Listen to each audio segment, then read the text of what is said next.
नमस्कार दोस्तों, विवेकानंद के YouTube चैनल में मैं आप सभी का स्वागत करता हूं।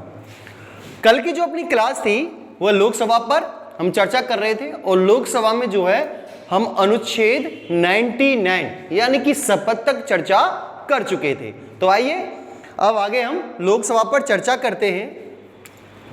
आगे आता है अपना कोरम संख्या, या इसी को क्या कहा जाता है, गढ़ पूर्ति। और इसका उल्लेख कहां पर किया गया है? इसका उल्लेख है अनुच्छेद 100। कोरम संख्या या गढ़ पूर्ति जिसका उल्लेख अनुच्छेद 100 में किया गया है।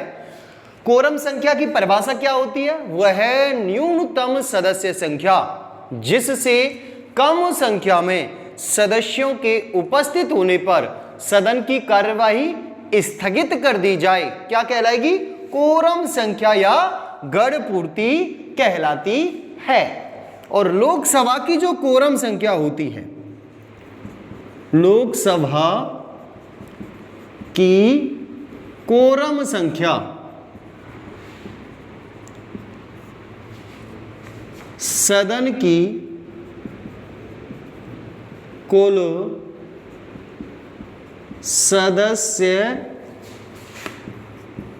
संख्या का 1/10 भाग या कितनी निकल के आएगी? 55। तो लोकसभा की जो कोरम संख्या होगी वह सदन के कुल सदस्य संख्या का 1/10 भाग। और जब हम कुल सदस्य संख्या का 1/10 भाग निकालते हैं तो कितना निकल के आता है? 55 निकल के आता है। तो ये होती है लोकसभा की कोरम संख्या या गढ़ पूर्ति। चलिए जी नेक्स्ट, आगे अब हम चर्चा करते हैं लोकसभा अध्यक्ष पर।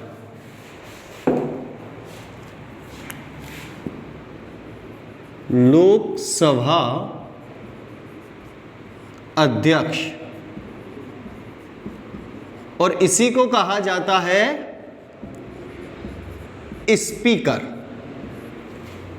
लोकसभा अध्यक्ष या स्पीकर, ठीक है जी। तो देखिए जी, संविधान का एक अनुच्छेद है, अनुच्छेद 93, अनुच्छेद 93। और अनुच्छेद 93 में यह उल्लेखित किया गया है कि लोकसभा के सदस्य अपने आप में से ही बहुमत के आधार पर किसका चुनाव करेंगे? लोकसभा अध्यक्ष या स्पीकर का चुनाव करेंगे। दोबारा से सुने, अनुच्छेद 93 के तहत लोकसभा के सदस्य अपने आप में से ही बहुमत के आधार पर अध्यक्ष का चुनाव करेंगे। ठीक जी, पहली बात तो ये। नेक्स्ट आगे बात करें, ये जो लोकसभा का अध्यक्ष होता है यह अपने पद की शपथ नहीं लेता, शपथ नहीं लेता। और क्यों नहीं लेता है? क्योंकि यह लोकसभा सदस्य के रूप में पहले ही शपथ ले चुका होता है। यह केवल लोकसभा सदस्य के रूप में ही शपथ लेता है, ठीक जी। लेकिन अध्यक्ष पद की शपथ इसके द्वारा नहीं ली जाती। तो बाई चांस ये प्रश्न आए, लोकसभा अध्यक्ष को शपथ कौन दिलाता है? राष्ट्रपति, सभापति, उपराष्ट्रपति या फिर प्रधानमंत्री, या एक ऑप्शन ऐसा भी आ सकता है कि वह अपने पद की शपथ नहीं लेता। तो आंसर क्या होगा? वह अपने पद की शपथ नहीं लेता। तो लोकसभा अध्यक्ष अपने पद की शपथ नहीं लेता है क्योंकि यह लोकसभा सदस्य के रूप में पहले ही शपथ ले चुका होता है। बात की जाए त्यागपत्र की, त्यागपत्र, तो सुनिए जी, लोकसभा का अध्यक्ष और उपाध्यक्ष, अध्यक्ष व उपाध्यक्ष, ये जो हैं एक दूसरे को अपना क्या देते हैं? त्याग पत्र देते हैं, ठीक जी। अध्यक्ष अपना त्याग पत्र देगा उपाध्यक्ष के लिए और उपाध्यक्ष अपना त्याग पत्र किसके लिए देगा? अध्यक्ष के लिए, यानी कि लोकसभा के अध्यक्ष और उपाध्यक्ष अपना त्याग पत्र एक दूसरे को देते हैं। नेक्स्ट बात की जाए इसके वेतन की, तो इसे 4 लाख रुपए प्रति माह वेतन प्रदान किया जाता है। जो राज्यसभा के सभापति का वेतन होता है वही लोकसभा के अध्यक्ष का वेतन होता है, 4 लाख रुपए प्रति माह। बात की जाए इसके कार्यकाल की, तो इसका कार्यकाल जो है वो होता है 5 वर्ष। कितना होता है जी?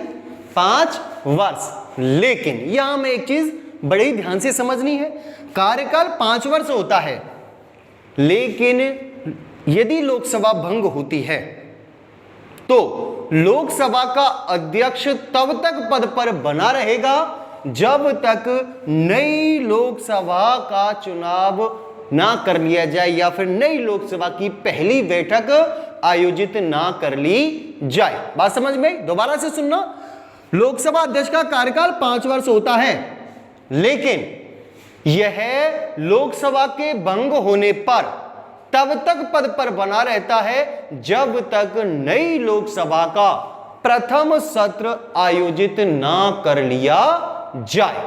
बात समझ में आई? चलिए साहब, नेक्स्ट आगे बात करते हैं। संविधान का एक अनुच्छेद है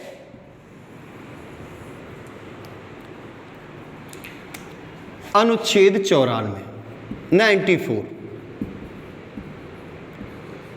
और अनुच्छेद 94 के तहत लोकसभा के सदस्य लोकसभा अध्यक्ष को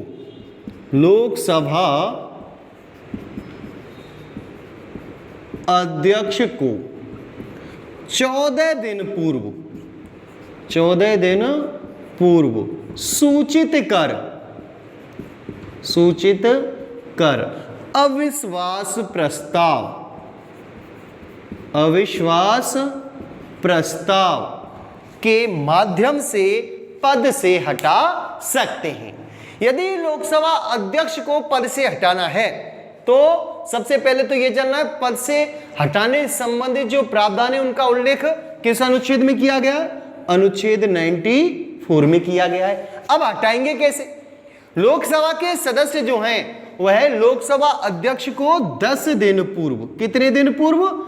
10 दिन पूर्व सूचित कर अविश्वास प्रस्ताव के माध्यम से पद से हटा सकते हैं। किस प्रकार हटाया जाएगा?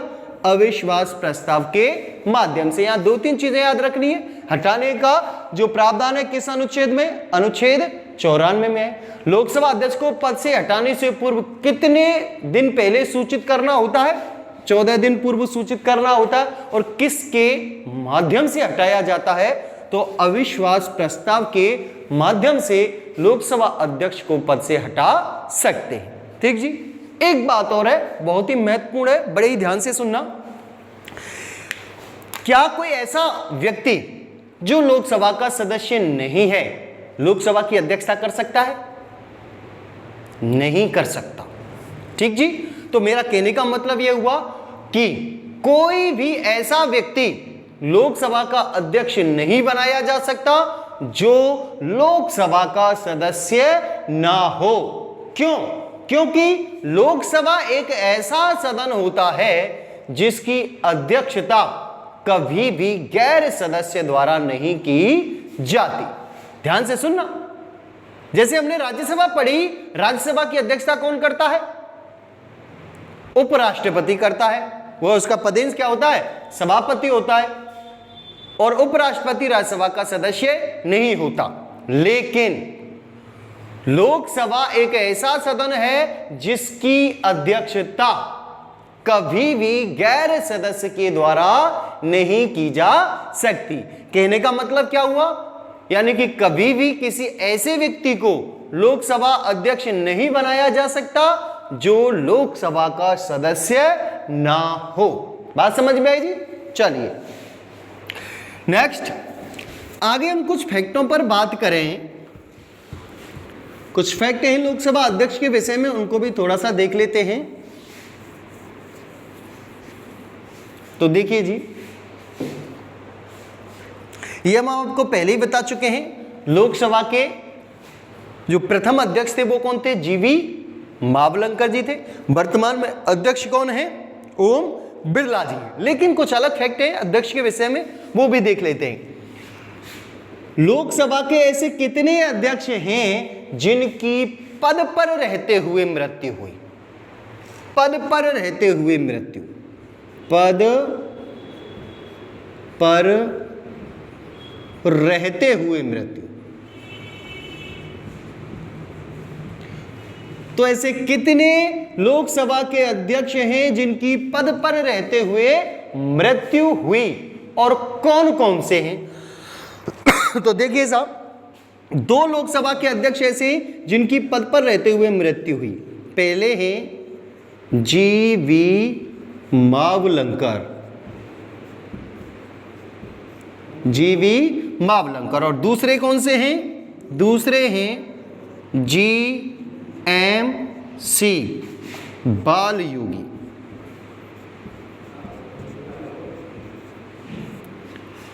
तो लोकसभा के 2 अध्यक्ष ऐसे हैं जिनकी पद पर रहते हुए मृत्यु हुई, जीवी मावलंकर और GMC बालयोगी। ठीक जी, चलिए साहब नेक्स्ट आगे बात करें। लोकसभा अध्यक्ष ऐसे कौन से हैं जिनका सबसे लंबा कार्यकाल रहा? तो सबसे लंबा कार्यकाल, ऐसे लोकसभा के अध्यक्ष कौन हैं जिनका सबसे लंबा कार्यकाल रहा? तो नाम है उनका बलराम जाखड़। बलराम जाखड़ ये लगभग 9 साल के लिए लोकसभा के क्या रहे थे? अध्यक्ष रहे, सबसे लंबा कार्यकाल। नेक्स्ट आगे बात करें, प्रथम महिला अध्यक्ष। लोकसभा की प्रथम महिला अध्यक्ष कौन है? नाम है इनका मीरा कुमार।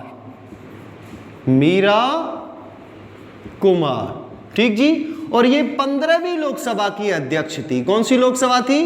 15वीं लोकसभा, ठीक जी।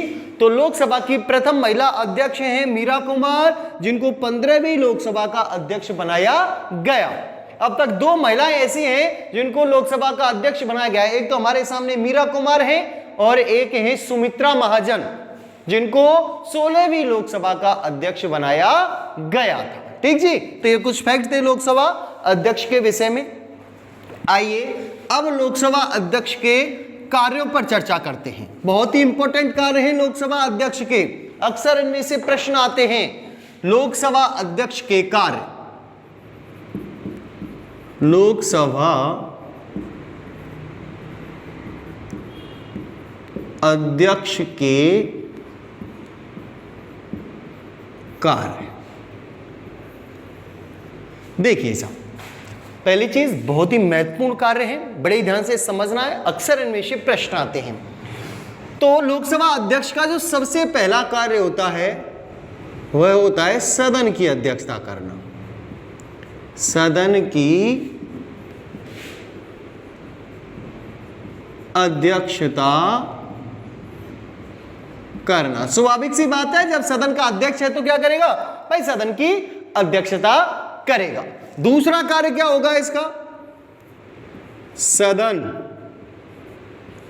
में शांति व व्यवस्था बनाए रखना। बनाए रखना दूसरा कार्य होगा, सदन में शांति व व्यवस्था बनाए रखना। और तीसरा कार्य कौन सा है? सदस्यों को सदन से बाहर निकालना। यदि कोई भी सदस्य अव्यवस्था फैलाता है सदन के अंतर्गत, तो अध्यक्ष का यह कार्य कि वह उस सदस्य को सदन से क्या करे, बाहर निकाल दे। ठीक जी। नेक्स्ट अगला जो कार्य आता है वो है अपना चौथा, धन विधेयक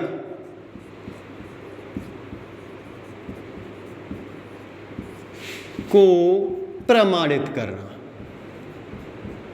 प्रमाणित करना, ये सीधा ही प्रश्न आता है। धन विधेयक को किसके द्वारा प्रमाणित किया जाता है? लोकसभा अध्यक्ष के द्वारा।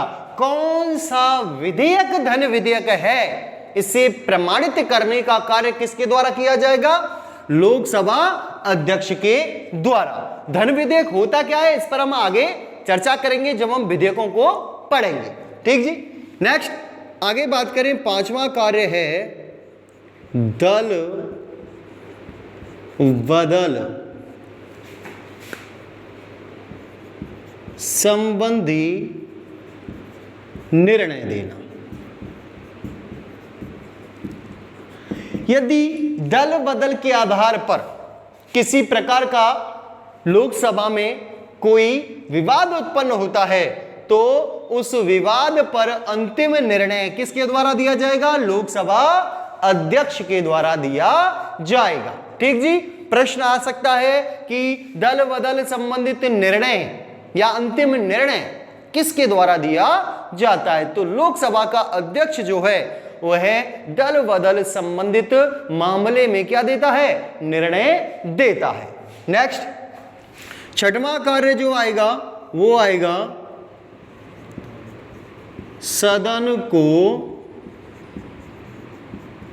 स्थगित, या इसी को कहा जाता है साइन डाई करना। यहां समझना साहब, सदन को स्थगित या साइन डाई करना। अब सुनिए जी, ये स्थगित करना होता क्या है? देखो संविधान का एक अनुच्छेद है, अनुच्छेद 85, और अनुच्छेद 85 के तहत जो है वह है संसद के सत्र को बुलाना। सत्र को बुलाना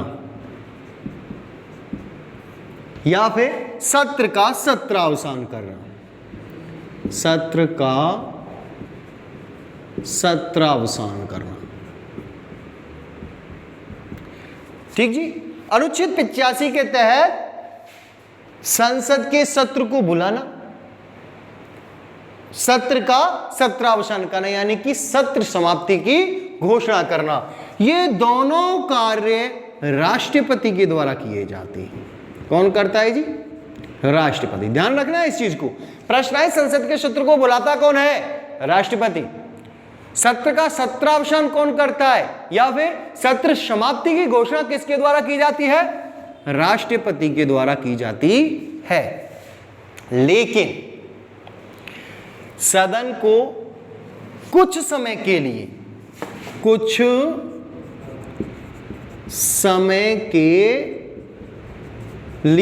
या फिर अनिश्चित काल के लिए, अनिश्चित काल के लिए स्थगित करने का कार्य जो है वह लोकसभा अध्यक्ष द्वारा किया जाता है। कौन करता है?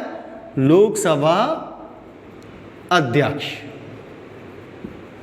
बात समझ में आई? संसद के सत्र को बुलाएगा राष्ट्रपति, संसद के सत्र का सत्रावसान राष्ट्रपति करेगा, लेकिन चलते हुए सत्र को कुछ समय के लिए या अनिश्चित काल के लिए स्थगित करने का कार्य जो है वह किसके द्वारा किया जाएगा? लोकसभा अध्यक्ष के द्वारा किया जाएगा। बात समझ में आई? एक उदाहरण से और समझने की कोशिश करते हैं। देखिए,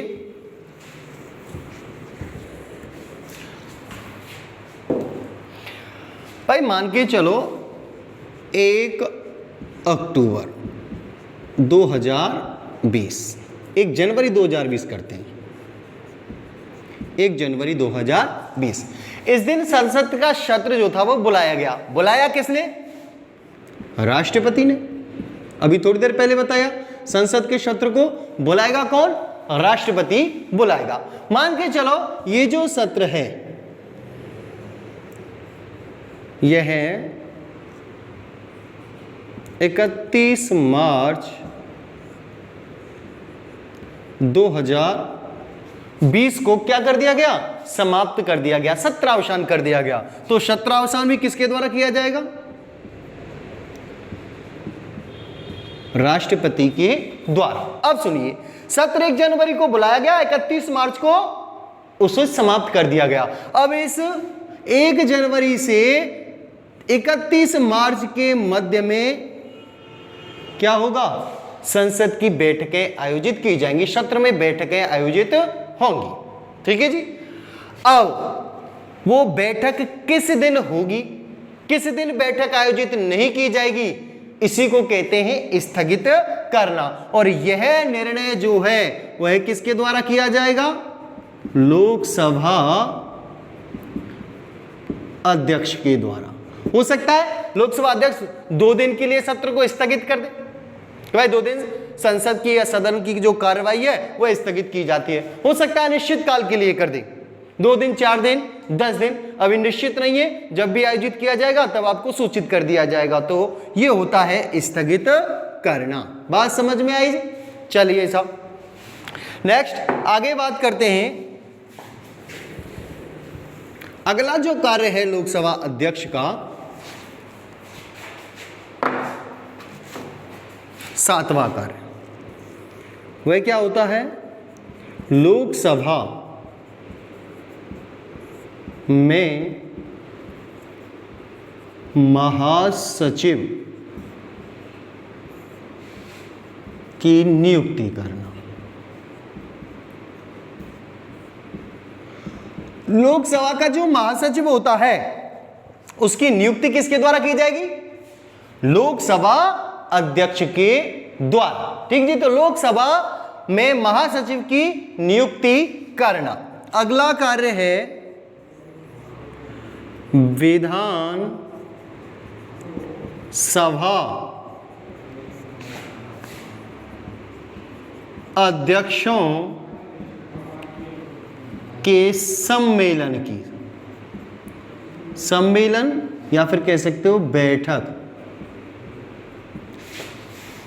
की अध्यक्षता करना।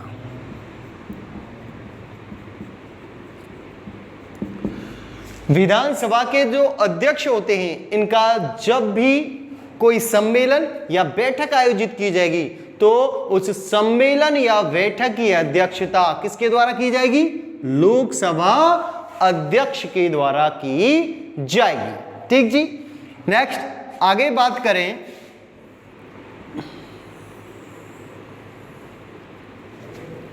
नवा कार्य है संसद समितियों के अध्यक्ष व सदस्यों की नियुक्ति, सदस्यों की नियुक्ति। ठीक जी। संसद में विभिन्न प्रकार की जो है वो समितियों का गठन किया जाता है, तो उन समितियों के अध्यक्ष व सदस्यों की नियुक्ति जो है वो किसके द्वारा की जाएगी, लोकसभा अध्यक्ष के द्वारा।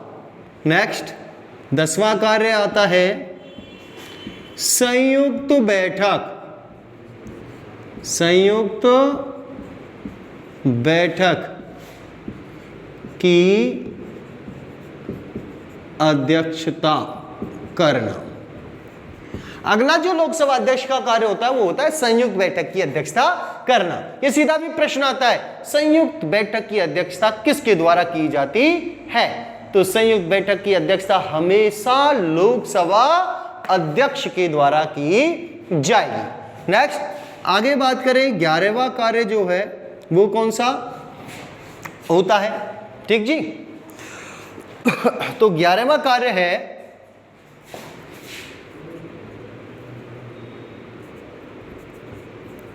निर्णायक मत देना। निर्णायक मत देना। इसके विषय में हम पहले भी चर्चा कर चुके हैं जब हमने आपको राज्यसभा पढ़ाई थी। ठीक है जी, सभापति भी क्या देता है, निर्णायक मत देता है। ऐसे ही लोकसभा अध्यक्ष भी क्या देता है, निर्णायक मत प्रदान करता है। यानी कि बराबर मतों की स्थिति पर अध्यक्ष के द्वारा दिया जाने वाला मत क्या कहलाएगा, निर्णायक मत कहलाता है। लेकिन यहां में एक चीज और समझनी है जी, अब वो क्या है वो सुनिए कि यदि अभी थोड़ी देर पहले मैंने बताया कि लोकसभा के सदस्य जो हैं वो अविश्वास प्रस्ताव के माध्यम से अध्यक्ष को पद से हटा सकते हैं। यदि प्रस्ताव लोकसभा अध्यक्ष को पद से हटाने से संबंधित है और वो उसे सदन में पेश किया जाता है, तो ऐसी स्थिति में यहां पर 2-3 सिचुएशन बनेंगी, वो समझने की कोशिश करना। दोबारा सुनना, यदि प्रस्ताव लोकसभा अध्यक्ष के खिलाफ आता है, उसे पद से हटाने से संबंधित प्रस्ताव है, तो ऐसी स्थिति में पहली बात लोकसभा का जो अध्यक्ष है वह सदन की अध्यक्षता नहीं करेगा। ठीक जी, पहली बात, जब सदन की अध्यक्षता नहीं कर रहा है तो स्वाभाविक सी बात है उसके द्वारा निर्णायक मत प्रदान नहीं किया जाएगा। ठीक जी, और जब भी लोकसभा अध्यक्ष को पद से हटाने संबंधित प्रस्ताव सदन में आता है तो उस प्रस्ताव पर सबसे पहले लोकसभा का अध्यक्ष मत प्रदान करता है। और तीसरी चीज जो हमें याद रखनी है वो कौन सी है, ऐसा प्रस्ताव जब भी आता है तो उस समय सदन की अध्यक्षता लोकसभा उपाध्यक्ष के द्वारा की जाती है। किसके द्वारा की जाएगी, उपाध्यक्ष के द्वारा की जाएगी। और ऐसी स्थिति में उपाध्यक्ष ही, जब भी बराबर मतों की स्थिति उत्पन्न होगी इस विधेयक पर, तो उपाध्यक्ष के द्वारा ही निर्णायक मत प्रदान किया जाएगा। बात समझ में आई जी। चलिए साहब, एक कार्य और है, उस पर भी चर्चा कर लें। सदस्यों को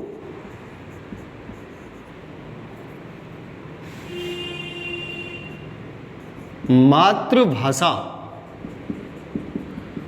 में बोलने की अनुमति देना। सदस्यों को मातृभाषा में बोलने की क्या देना, अनुमति देना। देखिए, संविधान का एक अनुच्छेद है, अनुच्छेद 120, जिसमें उल्लेखित किया गया है कि संसद की कार्रवाई हिंदी व अंग्रेजी भाषा में चलाई जाएगी। अब मान के चलो कोई भी ऐसा सदस्य है जिस पर ना तो हिंदी आती है और ना ही अंग्रेजी आती है, ऐसी स्थिति में वह सदस्य अपने विचारों को प्रकट कैसे करे, तो अध्यक्ष के द्वारा उस सदस्य को मातृभाषा में बोलने की क्या दी जाती है, अनुमति प्रदान की जाती है। ठीक जी, तो सदस्यों को मातृभाषा में बोलने की अनुमति प्रदान करना। ठीक साहब, ये थे लोकसभा अध्यक्ष के कार्य। नेक्स्ट, आगे हम बात करते हैं लोकसभा उपाध्यक्ष पर।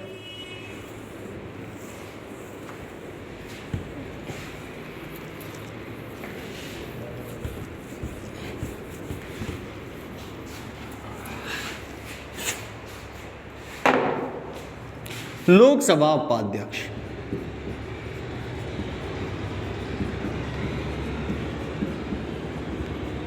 तो सुनिए जी, लोकसभा के जो सदस्य हैं वह अपने आप में से ही बहुमत के आधार पर किसी एक व्यक्ति को क्या चुनेंगे, लोकसभा का उपाध्यक्ष चुनेंगे। ठीक है जी। नेक्स्ट, ये जो उपाध्यक्ष होता है यह भी अपने पद की क्या नहीं लेता, शपथ नहीं लेता। कहने का मतलब हुआ लोकसभा अध्यक्ष और उपाध्यक्ष दोनों ही अपने पद की क्या नहीं लेते, शपथ नहीं लेते।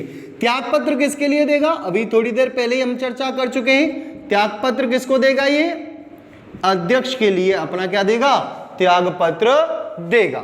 ठीक जी। नेक्स्ट आगे बात करें, कार्यकाल कितना होगा इसका, तो इसका कार्यकाल कितना होगा, 5 वर्ष। ठीक जी, ये था अपना लोकसभा उपाध्यक्ष। चलिए साहब, नेक्स्ट आगे बात करते हैं अध्यक्ष तालिका पर। अध्यक्ष तालिका, जैसा कि हमने राज्यसभा में पढ़ा था, वहां पर पढ़ी थी हमने सभापति तालिका, इधर क्या आएगी? अध्यक्ष तालिका। कॉन्सेप्ट वही है, कॉन्सेप्ट में अंतर नहीं है। तो सुनिए साहब, लोकसभा का अध्यक्ष, लोकसभा का अध्यक्ष लोकसभा में से, लोकसभा में से 10 सदस्यों की, 10 सदस्यों की क्या बनाएगा? एक तालिका बनाता है। ठीक जी। इस तालिका का क्या कार्य होता है? अध्यक्ष व उपाध्यक्ष की अनुपस्थिति में, अनुपस्थिति में इनमें से कोई एक व्यक्ति क्या करेगा? सदन की अध्यक्षता करेगा। ठीक जी। लोकसभा का अध्यक्ष लोकसभा में से 10 व्यक्तियों की तालिका बनाएगा। कार्य क्या होगा इसका? अध्यक्ष और उपाध्यक्ष के अनुपस्थिति में सदन की क्या करना? अध्यक्षता करना। इनमें से किसी एक व्यक्ति के द्वारा क्या की जाएगी? अध्यक्षता की जाएगी। लेकिन वो अध्यक्ष इन 10 व्यक्तियों में से होगा कौन? इसका निर्णय किसके द्वारा किया जाएगा? इसका निर्णय राष्ट्रपति के द्वारा किया जाएगा, राष्ट्रपति के द्वारा। इस तालिका में से अध्यक्ष कौन होगा? इसका निर्णय राष्ट्रपति के द्वारा किया जाता है। यह है अपनी अध्यक्ष तालिका। नेक्स्ट, आगे हम बात करेंगे लोकसभा के विशेषाधिकारों पर।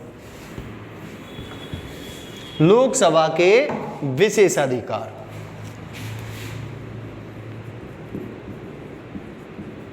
लोकसभा के विशेषाधिकार,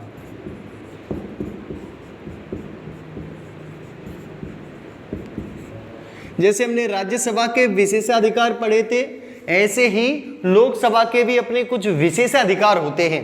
विशेषाधिकार से मतलब है कि यह कार्य केवल लोकसभा कर सकती है, राज्यसभा के द्वारा नहीं किए जा सकते। जिनमें से पहला है धन व वित्त विधेयक। सबसे पहले कहां पेश किए जाते हैं? लोकसभा में पेश किए जाते हैं। तो धन व वित्त विधेयक हमेशा सबसे पहले कहां पर पेश होंगे? लोकसभा में पेश किए जाएंगे। यह कभी भी राज्यसभा में पहले पेश नहीं किए जा सकते। ठीक जी। चलो साहब, ये पहला विशेषाधिकार है। दूसरे पर बात करें, अविश्वास प्रस्ताव। अविश्वास प्रस्ताव लोकसभा में पेश किया जाता है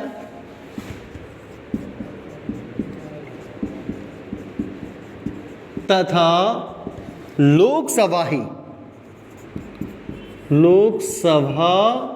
ही इसे पारित करती है,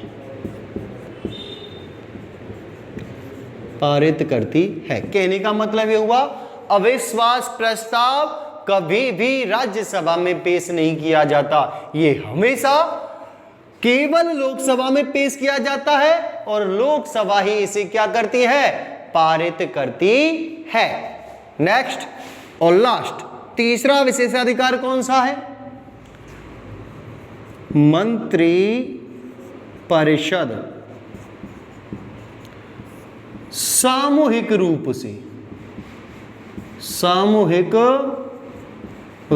से किसके प्रति उत्तरदायी होती है? लोकसभा के प्रति। मंत्रिपरिषद सामूहिक रूप से लोकसभा के प्रति उत्तरदायी होती है।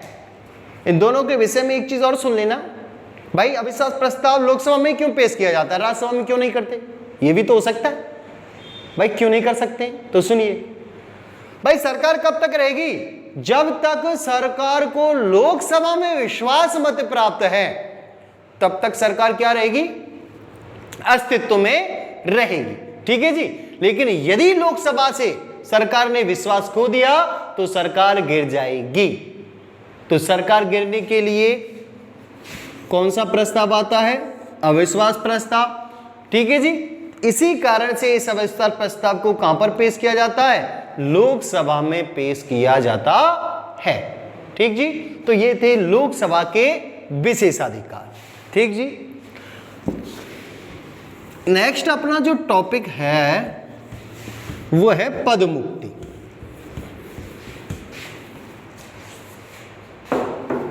पद मुक्ति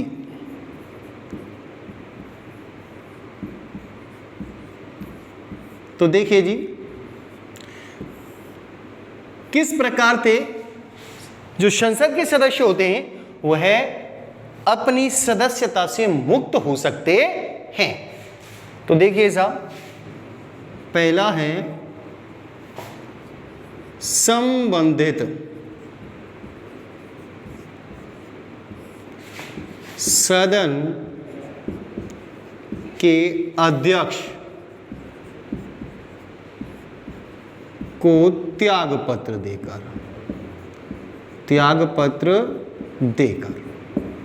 ठीक जी। यानी कि यदि कोई राज्यसभा का सदस्य अपने पद से मुक्त होना चाहता है तो वो सभापति को त्यागपत्र देगा, और यदि लोकसभा का कोई सदस्य अपने पद से मुक्त होना चाहता है तो वह लोकसभा अध्यक्ष को क्या देगा? अपना त्यागपत्र देगा। नेक्स्ट दूसरे बिंदु पर बात करें, लोकसभा भंग हो जाने पर। लोकसभा भंग हो जाने पर यहां एक चीज और याद रखना, लोकसभा के भंग होने पर केवल लोकसभा के सदस्य पद से मुक्त होते हैं, राज्यसभा के सदस्य अपने पद से मुक्त नहीं होते। यानी कि लोकसभा भंग होने पर केवल लोकसभा के सदस्य ही पद से क्या होते हैं? मुक्त होते हैं। नंबर 3, यदि कोई भी संसद सदस्य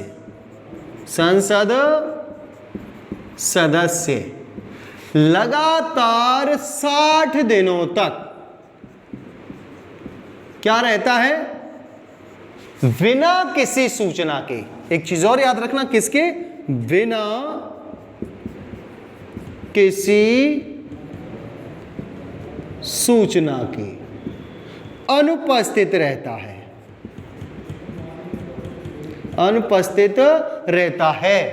तो उसकी सदस्यता को क्या कर दिया जाएगा? समाप्त कर दिया जाएगा। बात समझ भाई? यदि कोई भी संसद का सदस्य लगातार 60 दिनों तक बिना किसी सूचना के सदन की कार्यवाही में अनुपस्थित रहता है तो उसकी सदस्यता को समाप्त कर दिया जाएगा। ठीक जी। चलिए साहब, नेक्स्ट चौथे बिंदु पर बात करें तो चौथा बिंदु है अपनी दोहरी नागरिकता, दोहरी सदस्यता। दोहरी सदस्यता जिसके विषय में उल्लेख जो किया गया है वो है अनुच्छेद 101। बड़े ध्यान से सुनना, यहां से प्रश्न निकल सकता है। दोहरी सदस्यता से संबंधित जो प्रावधान है, इन प्रावधानों का उल्लेख किया गया है अनुच्छेद 101 में। तो सुनिए साहब, कोई भी व्यक्ति एक ही समय में 2 सदनों का सदस्य नहीं हो सकता। ठीक है, जैसा नहीं है एक ही समय वो लोकसभा का भी सदस्य और राज्यसभा का भी सदस्य है। तो इसके विषय में जो है वो कानून बनाने की शक्ति किसे प्रदान की गई है? संसद को प्रदान की गई है। किसे प्रदान की गई है? संसद को। ठीक जी। और संसद के द्वारा जो है वह इस विषय में कानून बनाया गया जन प्रतिनिधि अधिनियम 1951 के तहत। जन प्रतिनिधि अधिनियम 1951। जन प्रतिनिधि अधिनियम 1951 में जो है वो संसद ने दोहरी नागरिकता से संबंधित जो है वो क्या बनाए? कानून बनाए। और क्या क्या प्रावधान है वो सुन लेते हैं। सुनिए साहब, 3-4 प्रावधानों का उल्लेख किया गया है, जिनमें से पहला प्रावधान है, यदि किसी सदस्य का चुनाव दोनों सदनों में हो जाए, दोनों सदनों में हो जाए, यानी कि किसी एक सदस्य या एक व्यक्ति का चुनाव लोकसभा में भी हो जाए और राज्यसभा में भी हो जाए, तो ऐसी स्थिति में 10 दिन के अंदर, कितने दिन के अंदर? 10 दिन के अंदर उस सदस्य को यह निर्णय लेना होगा कि वह किस सदन का सदस्य रहना चाहता है। ठीक है जी। अन्यथा उसकी जो सदस्यता है वह राज्यसभा से समाप्त कर दी जाएगी। कहां से समाप्त होगी? राज्यसभा से समाप्त। बात समझ में आई? किसी एक व्यक्ति का दोनों सदनों में चुनाव होता है तो 10 दिन के अंदर उसे यह निर्णय लेना होगा कि वह किस सदन का सदस्य रहना चाहता है। यदि उसने निर्णय नहीं लिया तो राज्यसभा से स्वतः ही उसकी सदस्यता को क्या कर दिया जाएगा? समाप्त कर दिया जाएगा। ठीक जी। चलिए साहब, एक प्रावधान तो ये हुआ। अब दूसरे प्रावधान पर चर्चा कर लें। दूसरा प्रावधान क्या कहता है? यदि कोई एक व्यक्ति एक ही सदन की, एक व्यक्ति एक ही सदन की 2 सीटों पर क्या हो जाता है? निर्वाचित हो जाता है। ठीक जी। कोई एक व्यक्ति है और वह किसी एक सदन, लोकसभा हो या राज्यसभा की 2 सीटों पर क्या हो गया? निर्वाचित हो गया। तो ऐसी स्थिति में उस सदस्य को किसी एक सीट से क्या देना होगा? त्याग पत्र देना होगा। क्या देना होगा? त्याग पत्र देना होगा। और यदि उसने त्याग पत्र नहीं दिया तो दोनों सीटों से उसकी सदस्यता को क्या कर दिया जाएगा? समाप्त कर दिया जाएगा। बात समझ में? दोबारा सुनना। कोई एक व्यक्ति है और उसका चुनाव एक ही सदन की 2 सीटों पर हो जाता है, तो उसे किसी एक सीट से स्वेच्छा से क्या देना पड़ेगा? त्याग पत्र देना पड़ेगा। और यदि त्याग पत्र नहीं दिया तो दोनों सीटों से उसकी सदस्यता को क्या कर दिया जाएगा? समाप्त कर दिया जाएगा। ठीक जी। चलिए साहब, ये दूसरा प्रावधान हो गया। तीसरे प्रावधान पर चर्चा करें। तीसरा प्रावधान क्या कहता है? यदि किसी एक व्यक्ति का चुनाव विधान सभा, विधानमंडल व संसद।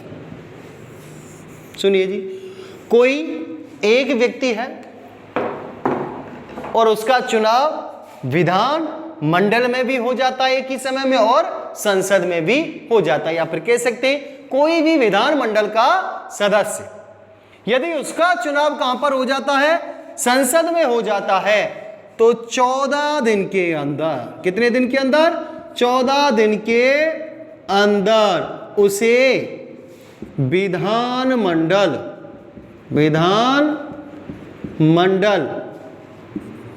की सदस्यता से क्या देना होगा? त्याग पत्र देना होगा। और यदि 14 दिन के अंदर त्याग पत्र नहीं दिया तो संसद से उसकी सदस्यता क्या कर दी जाएगी? समाप्त कर दी जाएगी। संसद से सदस्यता समाप्त कर दी जाएगी। बात समझ में आई? यदि कोई विधानमंडल का सदस्य संसद में निर्वाचित हो जाता है तो 14 दिन के अंदर उसे विधानमंडल की सदस्यता से क्या देना पड़ेगा? त्यागपत्र देना पड़ेगा। यदि त्यागपत्र नहीं दिया तो संसद से उसकी सदस्यता को क्या कर दिया जाएगा? समाप्त कर दिया जाएगा। यह था अपना तीसरा प्रावधान। ठीक जी, तो ये थे अपने दोहरी नागरिकता से संबंधित दोहरी सदस्यता से संबंधित प्रावधान जिनका उल्लेख अनुच्छेद 101 में। साथ ही साथ ये भी याद रखना, यदि कोई भी संसद का सदस्य राष्ट्रपति निर्वाचित हो जाता है तो उसका पद रिक्त माना जाएगा। संसद से उसका पद क्या माना जाएगा? रिक्त माना जाएगा। यदि कोई व्यक्ति किसी राज्य का राज्यपाल नियुक्त किया जाता है तो संसद से उसका पद रिक्त मान लिया जाएगा। बात समझ में जी? ये दो प्रावधान भी याद रखना।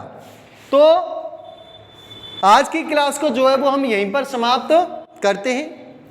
अपने पर्टिकुलर राज्यसभा और लोकसभा के दोनों जो पार्ट्स थे वो हमने समाप्त कर चुके हैं।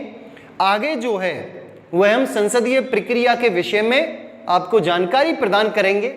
और यहाँ पर कुछ प्रावधान ऐसे हैं जो लोकसभा और राज्यसभा दोनों के लिए कॉमन होते हैं, तो उनको हम कॉमन में पढ़ेंगे। कुछ संसद की अपनी प्रक्रियाएं होती हैं, वो प्रक्रियाएं किस माध्यम से चलती हैं उसके विषय में जो है वो नेक्स्ट क्लास में हम क्या करेंगे? चर्चा करेंगे। तो इसी के साथ आप सभी को मेरा नमस्कार, धन्यवाद।